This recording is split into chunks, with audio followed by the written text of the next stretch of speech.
That nigga.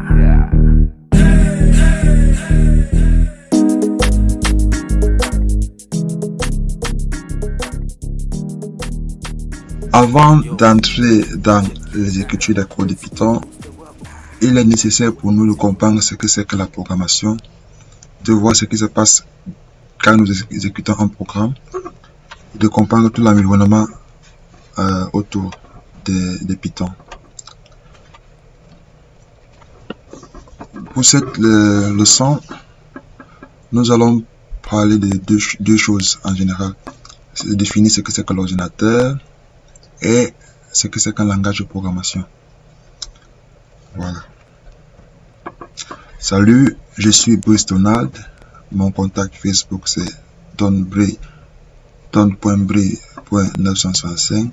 Mon email c'est a-vrv@list.ru. Qu'est-ce qu'un ordinateur? Eh bien, si on vous le demandait, qu'allez-vous répondre? Chacun de nous a utilisé un ordinateur, que ce soit pour regarder la météo, effectuer des calculs, regarder les articles en ligne, les articles des magasins en ligne, écouter de la musique, aller sur vos comptes Instagram, aux réseaux sociaux ou chercher l'amour. Il y a l'application pour ça. Voilà. L'ordinateur c'est défini comme une machine qui stocke et manipule les informations sous le contrôle d'un programme modifiable. Deux éléments clés dans la définition. Le premier est que l'ordinateur est une machine qui stocke et manipule les informations. Et le deuxième élément, c'est que les ordinateurs fonctionnent sous le contrôle d'un programme modifiable. Si nous nous limitons sur le premier, on dira que l'ordinateur reçoit les inputs, les données, et nous redonne les données sous forme sur un langage humainement visible. On peut, si on s'arrête sur ça, on peut dire que bon, une calculatrice aussi c'est un ordinateur, parce que la calculatrice, on insère les chiffres, on effectue un calcul et ça donne un résultat. Ou la pompe à essence dans un ordinateur, parce que on met de l'argent, on met le nombre de litres qu'on veut et ça nous donne ce qu'on veut comme litre d'essence. Mais non.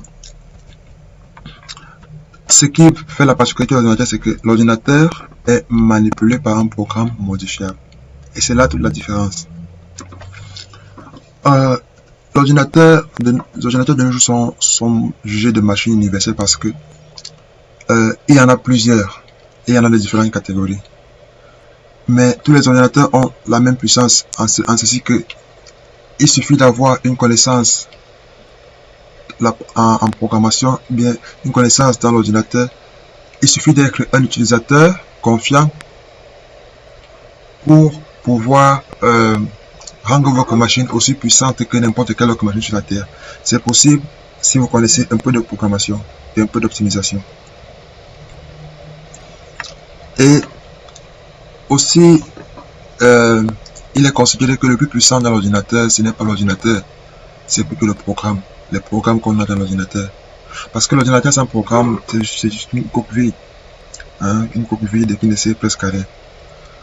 Donc, le logiciel dirige et régit le matériel et le processus de création de ce logiciel est appelé la programmation. La programmation développe à chaque être humain les qualités précieuses de compétences en résolution des problèmes, en particulier la capacité d'analyser un système complexe en le réduisant à des interactions de ce système compréhensible. Donc, si vous doutez encore sur pourquoi il faut utiliser l'ordinateur, il faut utiliser la programmation, voici quelques raisons. À part les raisons, on dira bon, ils ont des bons salaires, ça permet de faciliter votre travail. Mais si vous voulez vous développer personnellement sur comment analyser les problèmes, la programmation est une bonne méthode. Et langage de programmation, nous en avons des milliers. Et quand je dis des milliers, c'est vraiment des milliers. Allez sur Wikipédia, tapez langage de programmation. Vous allez voir les listes. Mais nous pouvons les diviser en trois types. Un côté, nous avons les langages de programmation. De l'autre côté, nous avons les langages, ce qu'on appelle les markup languages. Bon, pour les langages de programmation, il y a deux groupes. Il y a les programming languages, donc les langages de programmation purs, et les langages script, pour écrire des scripts. Parmi les langages pour écrire des scripts, nous avons JavaScript, PHP, Python, R. Langage de programmation pour citer C, C++, C# et Java. Pour les markup language, nous avons HTML, CSS et XML. Les langages de programmation purs sont les ensembles d'instructions ou de code qui indiquent à l'ordinateur ce qu'il doit faire. Les langages de programmation sont des langages de haut niveau qui doivent être convertis en langage de niveau machine. Les langages de niveau machine sont les langages que l'ordinateur comprend, c'est-à-dire le langage binaire 0, 1. Cette conversion est effectuée par des compilateurs qui scannent le code complet en une seule fois et s'ils trouvent une erreur, ils lèvent immédiatement toutes les erreurs. Les langages script sont fondamentalement une sous-catégorie de langages de programmation pur qui sont utilisés pour donner des conseils à d'autres programmes ou nous pouvons dire pour contrôler un autre programme. Voilà. Donc cela implique également des instructions. Les langages script doivent être interprétés au lieu d'être compilés. Donc c'est ça la différence fondamentale. Le langage de programmation est compilé, les langages script sont interprétés et ensuite compilés. Langage de balisage, dans les markup languages, sont complètement différents des langages de programmation et les langages script.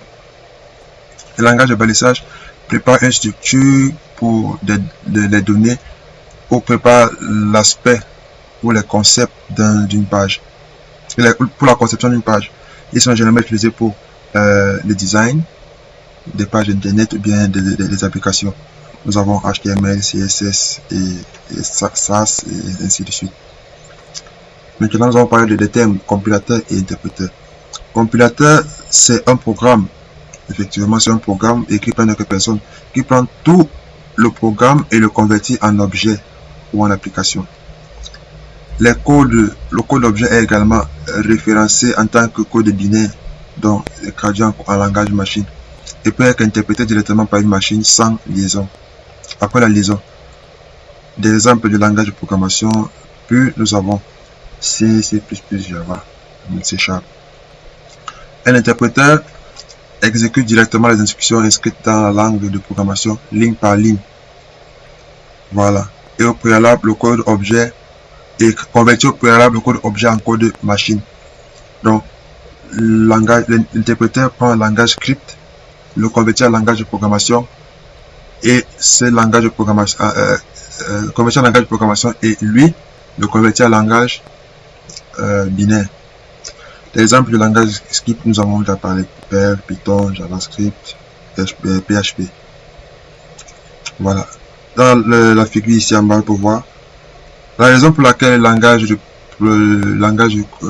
programmation pur sont plus rapide que le langage de programmation script, c'est que le langage de programmation pur est directement compilé. Donc, dès que vous appuyez sur exécuter, vous se compile directement et l'ordinateur interprète.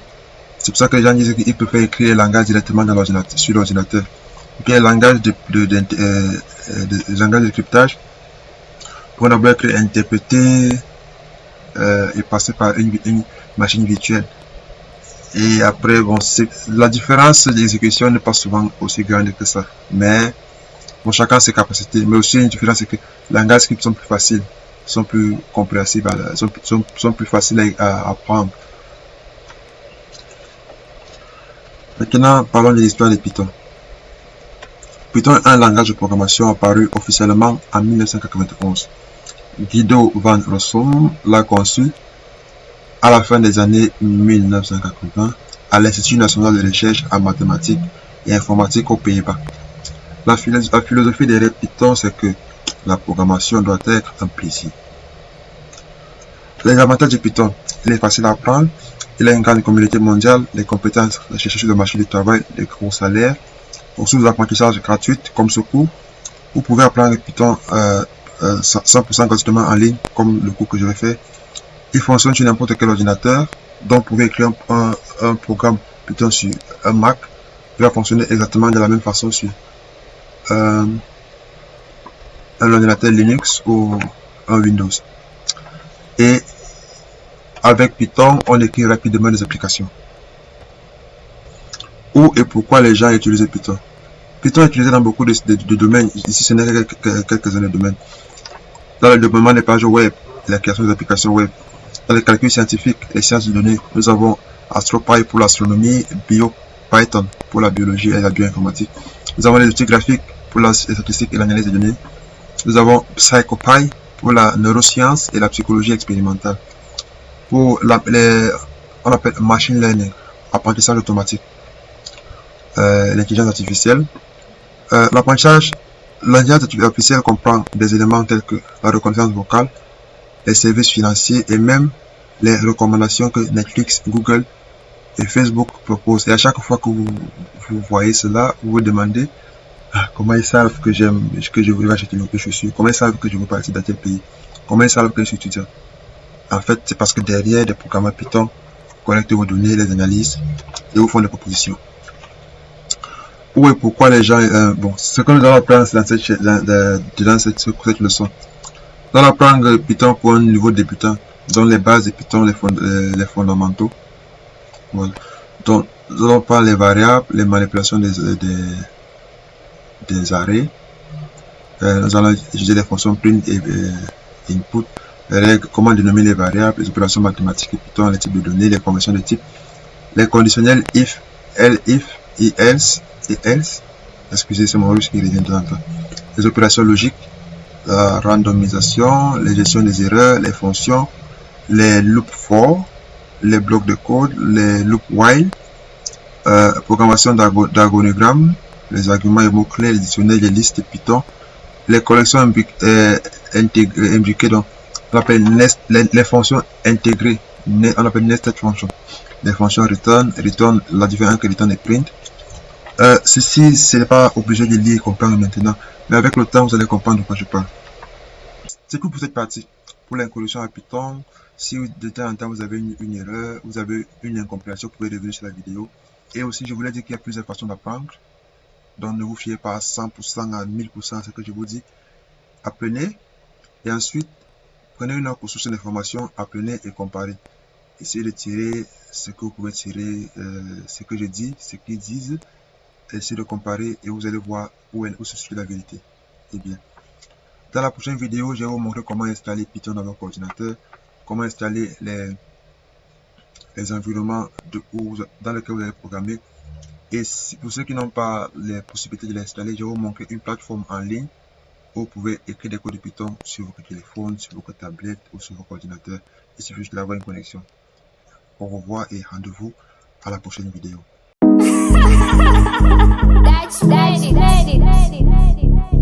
That nigga.